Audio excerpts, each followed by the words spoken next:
इसलिए कि बिहार में दो कारणों से, एक तो सबसे ज्यादा जो माइग्रेंट जिनको प्रवासी मजदूर हम कह रहे हैं,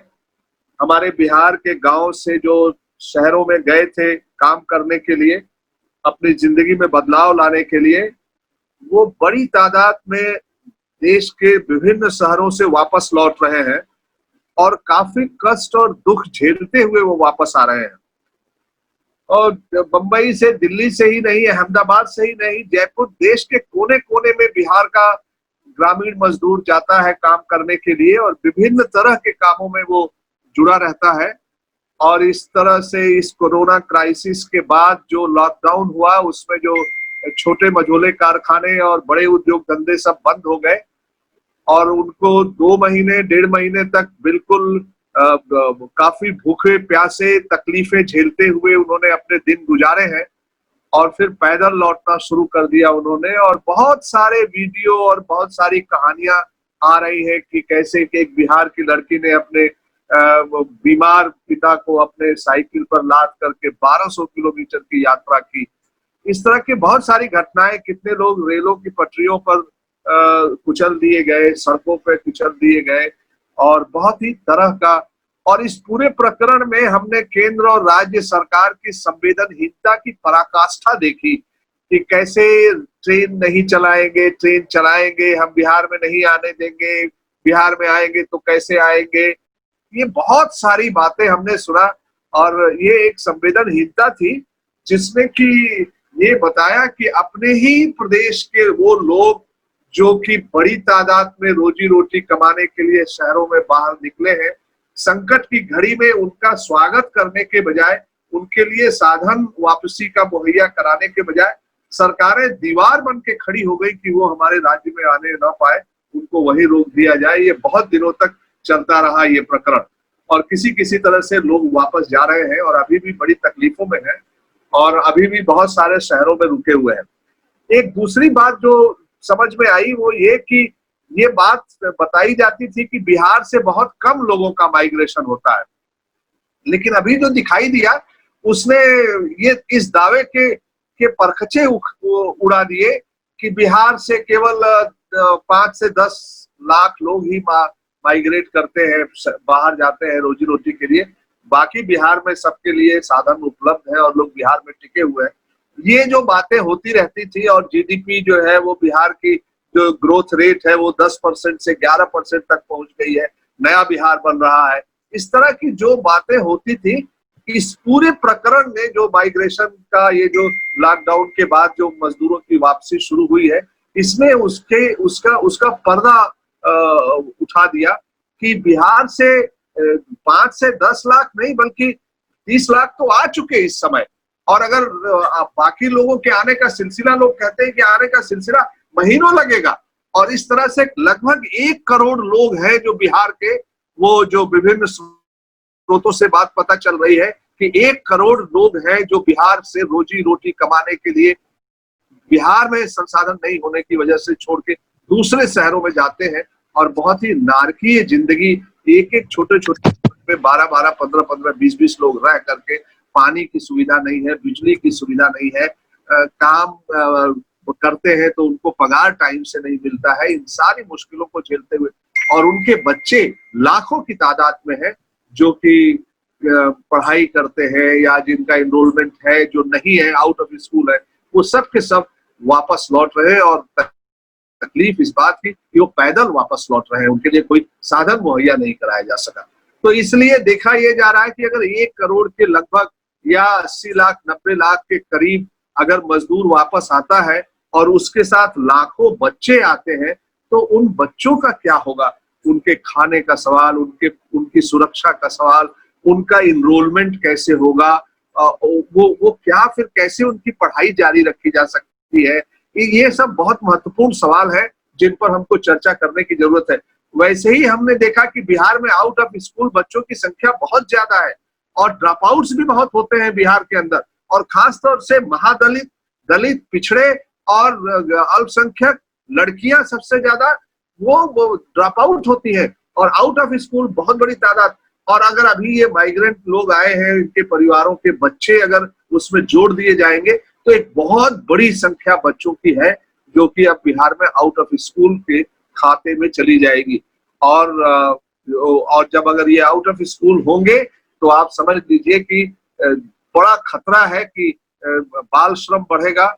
चाइल्ड ट्रैफिकिंग बढ़ेगी और लड़कियों के लिए तो और भी मुश्किल होगा। डोमेस्टिक वर्क मिलेगा वहां, मतलब के में झोंक दी जाएगी और उनकी पढ़ाई टूट जाएगी और बहुत सारा साइको सोशल प्रॉब्लम उनके। एक बड़ी चुनौती शिक्षा अधिकार के लिए काम करने वाले लोगों के समक्ष और चाइल्ड राइट्स के लिए काम करने वाले लोगों के समक्ष, जो समाज के विभिन्न हिस्सों के बच्चों के को एम्पावर करते हैं, उनकी शिक्षा और सुरक्षा की बात करते हैं, उनके लिए एक बड़ी चुनौती सामने आने जा रही है। और इसीलिए हम बार बार कहते हैं कि इन सारी मुश्किलों का मुकाबला करने के लिए हमें एक स्कूल, पड़ोस में एक स्कूल चाहिए, जिस स्कूल में अध्यापक पूरे तरह से हो, इंफ्रास्ट्रक्चर पूरी तरह से हो और जो स्कूल अच्छी गुणवत्तापूर्ण शिक्षा दे सके, तभी हम इन चुनौतियों का मुकाबला कर सकते हैं। ये हम लोगों ने जब राइट टू एजुकेशन एक्ट आया था तब से लगातार हम ये कहते चले आ रहे हैं कि अपने पब्लिक एजुकेशन सिस्टम को मजबूत करो, पैसे उसको दो, केंद्र और राज्य सरकारें दोनों उसके लिए पैसा दे, जो टीचर चाहिए वो टीचर जो वैकेंसीज है उसको फुलफिल कीजिए। कॉन्ट्रेक्चुअल नहीं, शिक्षा का काम कॉन्ट्रेक्चुअल नहीं है, ये रेगुलर है, इसलिए रेगुलर क्वालिफाइड टीचर चाहिए और लगातार टीचर का ओरिएंटेशन होते रहना चाहिए। ये बातें हम लगातार बिहार सरकार से भी और केंद्र सरकार से भी और शिक्षा जगत से ये बात हम कहते चले आ रहे हैं कि इसके बिना देश कहीं भी तरक्की नहीं कर सकता, देश कहीं भी नहीं खड़ा हो सकता। अगर आप एक तरफ कहते हैं कि हम भारत एक जो है डिविडेंड है कि वो 50% से ज्यादा जो उसकी पॉपुलेशन है वो युवा है और उनमें सबसे ज्यादा तादाद जो है बच्चों और एडोलसेंट्स की है, तो फिर उनके लिए नीतियां बनाइए, उनके लिए आप रिसोर्सेज दीजिए। अगर उनका देश के विकास में योगदान लेना है तो उनको केंद्रित करके अपनी पॉलिसी बनाइए। ऐसा मत करिए कि वो दर दर की ठोकरें खाएं और वो जो है सैकड़ों किलोमीटर पैदल भूखे प्यासे चल करके, कितने लोग तो गुजर गए, मौत के मुंह में चले गए, वो इस तरह से संकटों से जूझते हुए बढ़े। और एक ऐसा इनइक्वालिटी का पहाड़ आपने खड़ा कर दिया इस देश में कि कुछ मुट्ठी भर लोगों के पास बहुत दौलत का अंबार, 70% लोगों की बराबर की दौलत उनके पास, कुछ 10% लोगों के पास, और बाकी लोग भूख और गरीबी और बदहाली से जूझने के लिए मजबूर कर दिए जाए। अगर यह दृश्य बनेगा तो सबसे ज्यादा इसमें संकट बिहार को झेलना पड़ेगा, मैं समझता हूं। तो इसलिए हम लोगों ने सोचा कि समय रहते इस मुद्दे पर जरा चर्चा कर ली जाए कि बिहार जो पहले से ही शिक्षा की समस्याओं से जूझ रहा है, अब यह नया जो प्रवासी मजदूर वापस लौटे हैं, इनके साथ जो बच्चे वापस लौट रहे हैं, वो कोई बाहरी नहीं है, कोई दूसरे देश से आए हुए नहीं है, वो हमारे बिहार के गांव के लोग हैं, हमारे पड़ोस के लोग हैं, हमारे भाई बंधु हैं जो गए थे रोजी रोटी कमाने के लिए और वहां से अच्छा खासा पैसा भी वो बिहार में भेजते थे और बिहार की इकोनॉमी में मदद भी करते थे, क्योंकि उसी पैसे से उनका परिवार चलता था बिहार के अंदर। अब वो इस संकट की घड़ी में वापस लौट आए हैं, उनके आमदनी के स्रोत बंद हो गए हैं, उनकी आजीविका बंद हो गई है और उनके बच्चे जो है वो आने वाले दिनों में किस तरह का संकट। अगर आप समझिए 70 लाख मजदूर परिवार वापस लौटे हैं, बूढ़े बच्चे सब वापस लौटे हैं, तो कम से कम उसमें मुझे लगता है कि 20% से ज्यादा ही बच्चे होंगे जो स्कूलों में जाने चाहिए, स्कूलों में जिनका दाखिला होना चाहिए और जिनकी पढ़ाई अनवरत चलनी चाहिए। तो वो उसके लिए हमें क्या करना है। राइट टू एजुकेशन फोरम एक ऐसा नेटवर्क है जो बिहार के विभिन्न जिलों में बहुत सारी संस्थाओं के साथ जुड़ा हुआ है, जो बच्चों, महिलाओं और ह्यूमन राइट्स के मुद्दे पर काम करते हैं। तो हमने सोचा कि हम लोगों ने ये सोचा कि इस मुद्दे को आपके सामने रखा जाए, आपकी राय जानी जाए और आप बताएं कि इसको कैसे, इस चुनौती को हल किया। बच्चे बाल श्रम में जाए, चाइल्ड ट्रैफिकिंग हो जाए, या वो भूख से मर जाए, या वो जो है प्रोटेक्शन के, सिक्योरिटी के नहीं होने की वजह से किसी आपदा के शिकार हो जाए, उसके पहले ही हमको अपने सवाल राजनीतिक लोगों के सामने, सरकार के सामने और मीडिया के सामने उठाना होगा, रखना होगा, ताकि अपने बच्चों की सुरक्षा की जा सके, उनकी संरक्षण किया जा सके और उनकी पढ़ाई के लिए हम पोस्ट कोविड हम उनकी पढ़ाई के इंतजाम कर सके। एक बात तो ये थी। दूसरी बात जो थी कि इस दौर में सरकार ने जिस तरह की नीतियां लेना शुरू कर दिया है और जिस तरह से पूरी बहस ऑनलाइन शिक्षा पर केंद्रित हो गई है। आप जानते हैं कि ऑनलाइन शिक्षा हमारे देश में बहुत कम लोग, अगर ऑनलाइन शिक्षा किया भी जाए, बहुत ही, अगर मोबाइल को भी जोड़ दीजिएगा तो भी हमारे देश में 30 से 35% से ज्यादा, 30% से ज्यादा लोगों के पास ऑनलाइन सुविधा नहीं है। लैपटॉप, कंप्यूटर, मोबाइल का डेटा भी जोड़ लीजिए उसके बावजूद भी। और यह एक बहुत बड़ा डिवाइड क्रिएट करता है। ये डिवाइड केवल धनी और अमीर के बीच का डिवाइड नहीं है, ये शहर और गांव के बीच का डिवाइड है। गांव में कोई कनेक्टिविटी नहीं होती, चाहे वो अमीर हो चाहे गरीब हो, गांव का कोई भी बच्चा कनेक्टिविटी को हासिल नहीं कर सकता। ये उसका एक बड़ा डिवाइड है। पढ़े लिखे और गैर पढ़े लिखों के बीच का डिवाइड है। ये वो लोग जिनके पास, जो साधन संपन्न है और जो गरीब है, उनके बीच का भी डिवाइड है। महिलाओं और पुरुषों के बीच का डिवाइड है। और अगर आप कह दीजिए तो उन इलाकों में देश के पैमाने पर वो जो इंडस्ट्रियलाइज्ड स्टेट है और जो अंडर डेवलप्ड स्टेट है, महाराष्ट्र और बिहार के बीच या कर्नाटका और बिहार के बीच का डिवाइड है। यह एक नई, यह ऑनलाइन पूरा जो है ये केवल व्यापार का ही मामला नहीं है, यह एक सेग्रीगेशन, एक बंटवारा खड़ा कर रहा है, एक दीवार खड़ी कर रहा है और लोगों को, बाकी बड़े पैमाने पर लोगों को वंचित कर रहा है। तो इसलिए इस ऑनलाइन एजुकेशन पर भी, क्योंकि इसमें बड़ी कंपनियां उतर आई हैं मैदान में और ये सारी राज्य सरकारों और केंद्र सरकारों को के पास उन कंपनियों के कंसल्टेंट बैठे हुए हैं और वो वहां से कहना शुरू कर रहे हैं कि भाई ये online education, home based education को ही अब आगे बढ़ावा दिया जाना चाहिए। तो स्कूल का क्या होगा, हमारे अध्यापक का क्या होगा, फिर स्कूल में जो सोशलाइजेशन होता है हमारा, हर धर्म के बच्चे, हर जाति के बच्चे, हर इकोनॉमिक स्टेटस के बच्चे एक जगह आते हैं और सीखते हैं। और सीखना केवल इंस्ट्रक्शन से नहीं होता, सीखना केवल वन वे प्रोसेस नहीं है, सीखना संवाद के जरिए होता है, सीखना आपस में पीयर लर्निंग के जरिए होता है। बच्चे जो आपस में अपने अपने एक्सपीरियंसेस को एक दूसरे के साथ शेयर करते हैं, उससे भी ज्ञान अर्जित होता है और उससे लोग सीखते हैं। फिर जो कल केदारनाथ पांडे जी अध्यापकों की मीटिंग में उठा रहे थे कि जो हमने संस्कार देने हैं वो भी तो स्कूल्स के जरिए ही हो सकता है, वो कोई टेक्नोलॉजी के जरिए नहीं हो सकता है। और वो संस्कार है, जो संस्कार हम देते हैं वो कॉन्स्टिट्यूशन में व्याख्यायित है, सोशल जस्टिस का संस्कार, वो संस्कार जो सेकुलरिज्म की भावना पैदा करता है, वो संस्कार जो एकता की भावना पैदा करता है, वो कहां से आएंगे अगर हम स्कूली शिक्षा से अलग हट करके कोई होम बेस्ड ऑनलाइन शिक्षा प्रणाली विकसित कर लेंगे। तो ये सारे खतरे हमारे सामने जो है बहुत बड़े पैमाने पर उभरे हैं। तो बिहार को इन सब प्रश्नों पर विचार करने की जरूरत है। एक तो माइग्रेंट बच्चे जो आ रहे हैं उनके साथ उनको कैसे डील किया जाए, उनकी कोई लिस्टिंग किया जाए, कोई सर्वे किया जाए, उनकी कुछ आवाजें मांगे वो सूत्रबद्ध किया जाए, कैसे उसको बिहार के परिप्रेक्ष्य में उसको प्रमुखता से उठाया जाए। दूसरा ये कि ये जो ऑनलाइन शिक्षा की बात हो रही है, जो बिहार को सबसे ज्यादा बेदखल कर देगी स्कूली प्रणाली से, उसको कैसे हम डील करेंगे। तीसरी बात ये कि अब एक और ऑर्डर अभी मैं देख रहा हूँ एनसीईआरटी ने कहना शुरू कर दिया है कि ग्रीन जोन और